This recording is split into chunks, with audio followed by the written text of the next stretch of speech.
ఒక ఆందోళన చేయాలంటే, ఒక నిరసన కార్యక్రమం, ఒక దీక్ష, ఒక సభ ఏదో పెట్టుకోవాలంటే ఒక నాయకత్వం కావాలి, డబ్బులు కావాలి, ఒక టెంట్లు వేసుకోవాలి, మైకులు పెట్టుకోవాలి, ఖర్చు కావాలి, వాళ్ళకు ఫుడ్ పెట్టాలి, సాయంత్రం అయితే అందరికీ 1000 రూపాయలు ఏదో ఇవ్వాలి.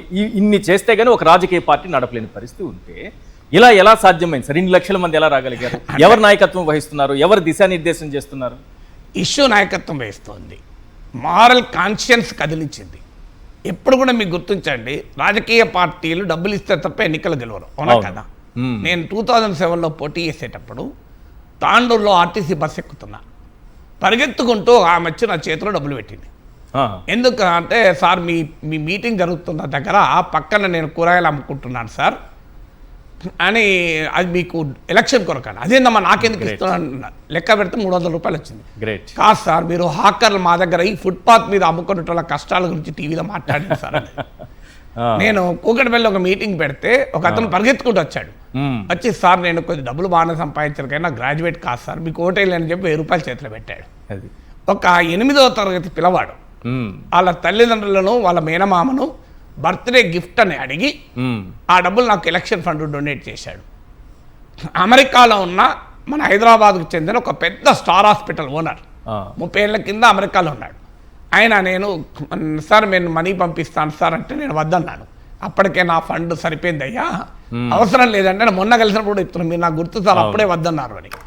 సంబంధం లేని వాళ్ళు ఎందుకు రియాక్ట్ అవుతారంటే, నీవు మారల్ కాన్షియస్ అంటే ఇలాంటి వాడు కూడా గెలవకపోతే ఎందుకు, ఈ సందర్భంలో కూడా మనం ఉద్యమం చేయకపోతే ఎందుకు, ఈ సంవత్సరంలో ఉద్యమం చేయకపోతే ఎందుకు అనే ఒక మారల్ కాన్షియన్స్ కదిలిస్తే జనం మామూలు రెస్పాన్స్ ఉండదు. మీకు ఎప్పుడైనా గుర్తించండి, అన్యాయంగా ఎవరికైనా మీరు ఇబ్బంది పెట్టినా కూడా అలాగే రియాక్ట్ అవుతుంది సమాజం. మీరు ఒక ప్రజల నుంచి వచ్చేటువంటి మారల్ అవుట్రేజ్ ఉంటుంది కదా, ఆ మారల్ అవుట్రేజే ఇప్పుడు ఈ ఉద్యమాన్ని నడిపిస్తుంది. మీకు డబ్బులు ఎక్కడికి వచ్చాయని అంటున్నారు. ఒక ఉదాహరణ చెప్తాను. మొన్న రాత్రి 11 గంటలకు కాక్రోజ్ జనతా పార్టీ ట్వీట్ పెట్టింది, దయచేసి స్విగ్గీ జొమాటోల ద్వారా ఫుడ్ ఆర్డర్ ఇవ్వకండి అని. ఎవరికి పెట్టింది? దేశ ప్రజలకు.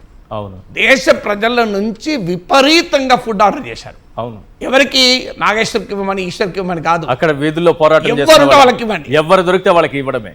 అంటే ఆ వాలంటీర్ వాళ్ళు ఆఖరికి మెసేజ్ పెట్టారు, మా వాలంటీర్లకు ఆ ఓవర్ ఏమవుతున్నారు, ఫుడ్ ఎక్కువైపోయింది, సరిపోయింది, దయచేసి ఫుడ్ పంపకండి అని అప్పీల్ చేశారు. ఎక్కడైనా చూసాం మనం బిర్యానీ పొట్లాలు ఇస్తే తప్ప మీటింగ్లకు రాజకీయ మందు బాటిల్ ఇస్తే తప్ప రాజకీయాలను చూసాం కదా.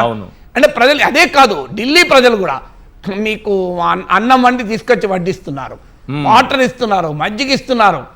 మీకు ప్రజలు కాన్షియన్స్ కదిలితే ఇలాగే ఉంటుంది. మీకు మహారాష్ట్రలో పెద్ద ఎత్తున రైతుల పాదయాత్ర జరిగింది, అప్పుడు కూడా ప్రజలు రోడ్ల మీదకి వచ్చి వారికి భోజనాలు పెట్టారు. మీకు జనంలో మారల్ కాన్షియన్స్ కదిలితే పెద్ద పెద్ద వ్యవస్థలు కూడా దిగిరాక తప్పవు.